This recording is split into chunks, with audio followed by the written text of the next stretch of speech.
Yes, Evan, thank you very much. So the stage is yours, Nicholas. Yes, okay, thank you. So I'm going to talk to you about the ethical issues pertaining to AI in the workplace that we've found in COALA. And the place that I'm going to start is a legal one. I mean, why should we be interested in ethics in the workplace with AI in the first place? I mean, maybe it's a good ethical position to take, but actually, it's also one that's going to be legally required. The EU, European Union, has been working hard on this Artificial Intelligence Act that has been voted on. I'm not sure it's completely finalized, but it's intended to address issues of AI and regulate them in the workplace.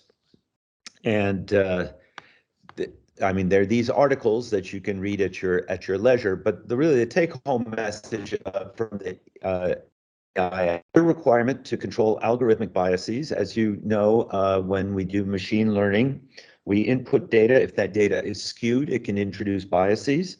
However, the machine learning model can also have biases, and these can affect, of course, predictions. Now, some of these biases are good. We need biases to learn, but there are also bad biases. And so we need to control them. We need to be able to find these biases, and we need to be able to control them. So there are also, because of this issue and because of the complexity of AI systems, we need metrics and thresholds, probabilistic thresholds, to assess compliance of AI systems. We have lots of metrics and verification procedures for symbolic AI or systems that don't use AI in various critical areas in industry like aerospace, but we don't have these methods really in place for current AI, which uses deep learning and inductive learning, so probabilities. And then finally, the last take-home message, which is very pertinent for COALA, is that in high-risk systems, users or producers will have to provide explainable decision rules, explainable predictions. Now, so the AI Act doesn't foresee a blanket prescription of regulations on AI. There are different levels of risk in industry. So there's an unacceptable risk where AI is just not authorized. There's high risk where it's authorized but regulated. It's typically areas with extant regulations. And then there's limited risk areas with light regulations, and then minimal risk, say, for example, games and things like that, where there aren't any special restrictions. Now, where does COALA fall in? Well, it's going to fall in somewhere in the high risk and limited risk areas. So here's some critical systems which would make high risk: management and exploitation of critical infrastructure. So in COALA, we aren't really managing anything like an electrical power grid, but you can imagine assistants that grow from COALA to do something like that, power plants. But we do things like employment and management of workers in COALA, and that is considered an area which needs to be regulated. And especially there's other area which we don't really have in COALA, like biometric identification categorization. There are certain unacceptable risks in AI systems, and so we haven't used these in COALA, but one is, and this is coming if it's not quite yet here, is the unconscious alteration of individual behavior with subliminal techniques. Actually, in ANITI, we have people who look at least monitoring of brain states with AI for in various critical systems. So that's an area which is really quite delicate. There's also an unacceptable risk is where you exploit vulnerabilities like age, physical or mental disability to alter an individual's behavior and also to alter their access to services and goods. Social rating systems, and then finally, finally real-time remote biometric identification, sort of the kind of spyware that is used for public surveillance throughout China, for example. So now there's certain, if you have a specific risk, you also have specific obligations in this. So if you have an AI interacting with human beings, as we do in COALA, we will have to inform the individual that he or she is interacting with an AI system. There's also this question, there are other areas which I'll let you read, that are relevant for other industrial areas. One is that if we are using synthetic conversation or synthetic data for programming or for learning, we'll have to acknowledge that under Part 3. Okay, so we also have, so that's a sort of general outline of what will be required under the AI Act, or just a surface. And the AI Act, I should mention, is still in active negotiation from my sources who study this as their specialty. But we have potential ethical issues in ANITI, in COALA, that I want to just very briefly talk to you about. So let's go to the next slide where we talk about privacy. And this is an issue that pretty much every industry has to have. How do you manage your data, and what are the procedures? So if you have data where you register workers, where you put consent forms, where you have user profiles, user names, where is that information located? Where does it persist? Who controls it? Who can access it? And who's responsible for deleting it and make sure it doesn't get out into databases that would violate the GDPR Act. There's also things about spatial data on worker movement, audio data, all these, there are various different kinds of data, not just textual data. And this applies to questionnaires and worker comments. And these are issues that we have dealt with in COALA.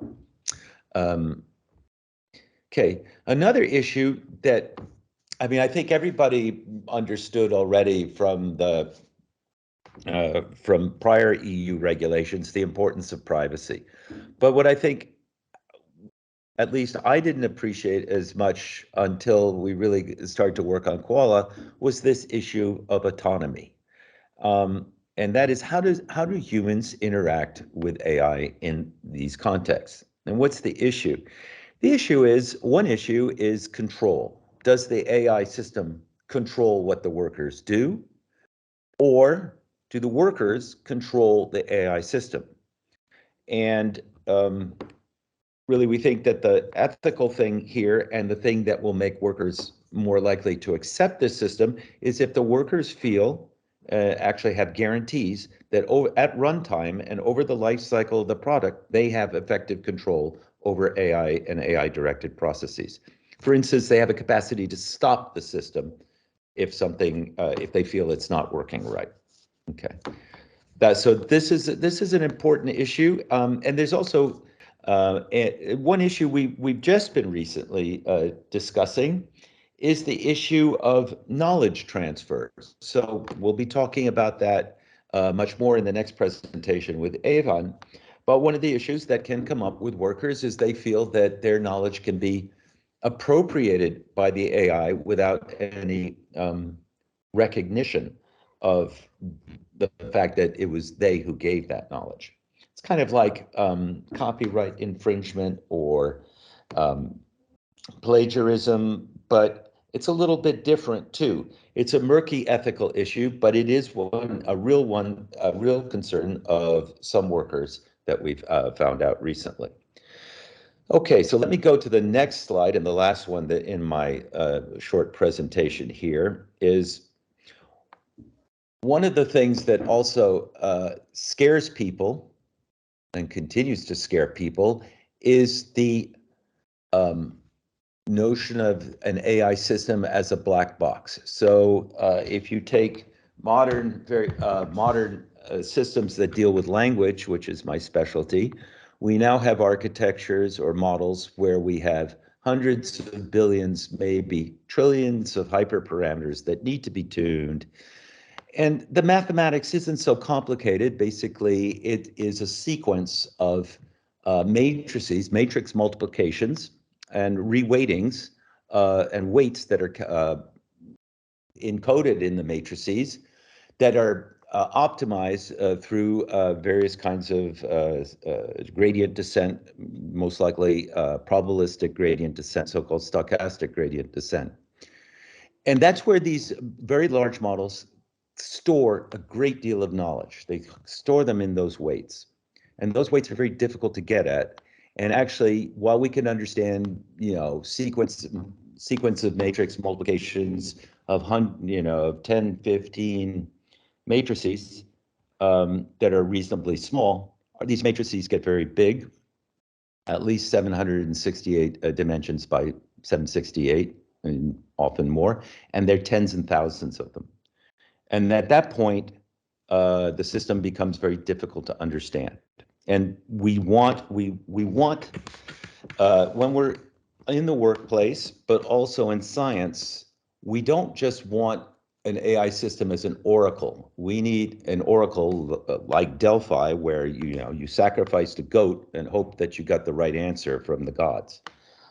We don't have that kind of philosophy anymore. We have a philosophy where we will accept a prediction if it makes sense to us, if we can understand it, if we can interpret what went on.